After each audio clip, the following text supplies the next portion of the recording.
না, নাইমা রাজনীতি করতো না, কিন্তু ওকে কিন্তু ঠিকই বারান্দায় গুলি খেতে হয়েছে। কেন হয়েছে? আমাদের সিস্টেমটা এরকম ছিল যে যে কেউ যে কোনো সময় এই রাষ্ট্রে, এই রাষ্ট্রযন্ত্র দ্বারা গুলির শিকার হতে পারে। তো এই জায়গা থেকে আমাদেরকে এখন সচেতন হতে হবে, নতুন রাজনীতি নিয়ে ভাবতে হবে।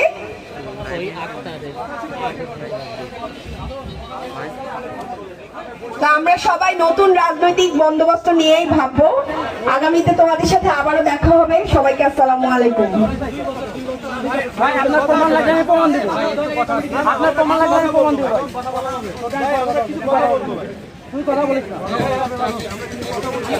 ধন্যবাদ মাহমুদা মিতু আলম আপুকে। আমাদের মাঝে আরো উপস্থিত আছেন এনসিপির যুগ্ম সদস্য সচিব তারেক রাজা, এনসিপির সদস্য মহিউদ্দিন রনি, ছাত্র শক্তির দপ্তর সম্পাদক মাহবুবুর রহমান এবং পাঠচক্র সম্পাদক সুলতানা জান্নাত। আমি এই মুহূর্তে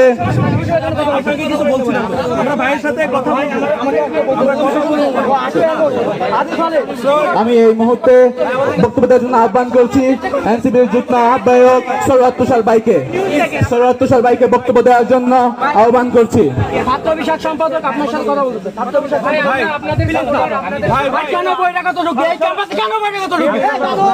সামনে কেন বলবে?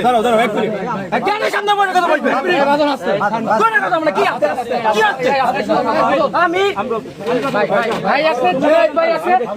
সবাই চুপ, আমার সাথে কথা বলতে চাইছো না? ভাই ওকে থামাইছে আমরা প্রোগ্রাম শেষ করে বসবো না। আমি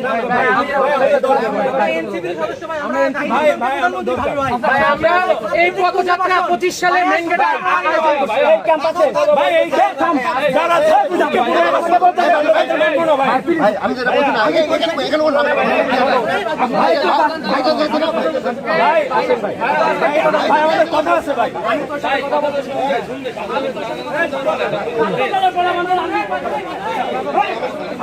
কথা বলবে এ ভাই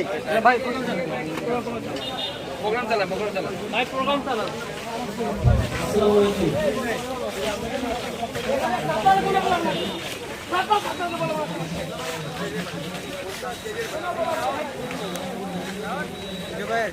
আগে যা